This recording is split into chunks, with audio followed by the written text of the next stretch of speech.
Teddy Feinberg, Brooke Stockburger, Teddy and Brooke show last week in November. Rapid fire show, lots to touch on. Brooke, Aggies lose at UTEP 55-54 men's basketball. Yeah, sloppy and close. They had a lead with less than 2 minutes to go, a 4-point lead. Couldn't get it done. Turnovers were a big point. Missed layups. It was a game they should have won. They lost by 1. They had a lot of turnovers. They had the late lead. Bottom line, Aggies should have won the game. UTEP was beatable. Aggies didn't win.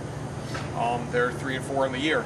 We're going to move on now to Cruces High football. They are in the state semifinals. They go up to El Dorado. El Dorado, a number 11 seed. Thoughts, feelings, analysis. Yeah, Cruces hang 70 down here on the Clovis, but they're going up to this Albuquerque in this game, and it's sort of a toss-up, I think. Especially on the road.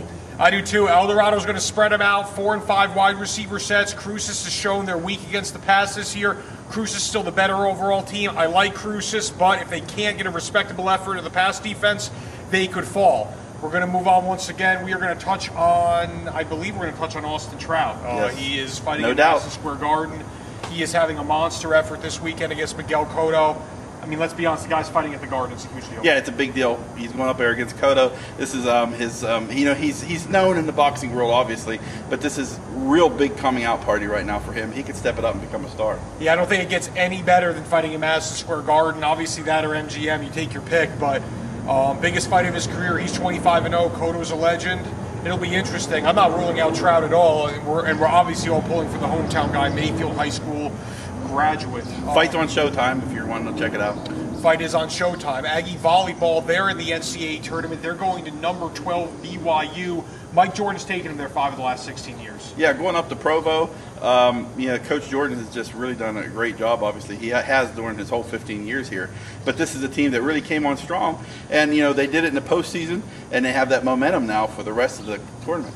Aggies played great defensively in their WAC tournament victory. They passed the ball well. They served the ball extremely well. They're going to have to do it again. BYU, number 1 in the nation with a .313 hitting percentage, led by 6'7" player. That's like preparing for Manute Bol. Yeah, it sure is. Especially in women's sports, 6'7" is huge. That's unbelievable. Folks, thanks for checking us out as always. I know Aggie football also ends their season at Texas State, so, perhaps they can come back with a win. They're standing at 1-10 on the year. Bookend their season with W's. Yeah, bookend the season with W's and get a little momentum. Maybe, jump to the Sun Belt Conference or another conference. They're hoping to find something. They're independent next year. We'll see what happens. Hopefully UTEP goes to the Conference USA. That could be another option if UTEP leaves. Oh, yeah, we did not talk about conference realignment, did we? Well, we just did. Obviously, the Big East had some movement. Tulane and I believe it was East Carolina. They went from Conference USA to the Big East. Conference USA added Sun Belt schools, to Florida Atlantic, and also Middle Tennessee State. This could open up some avenues for the Aggies. I think we just touched on it briefly, but the reality is with some movement here. Again, historically, UTEP, it seems like, has been as balked at the Aggies being in the same league. Conference USA. It's kind of funny. Conference USA is what the Sun Belt was. The Mountain West is what the WAC was. Yeah, the dominoes are falling, and it's all getting strange. And the WAC is just WAC. It's just WAC anymore. It used to be what the Big West was. Yeah. It's not what we're looking for. Folks, thanks for checking us out as always. Sun News Facebook, Sun News Twitter, at Teddy Feinberg, at B Stockburger. Thanks.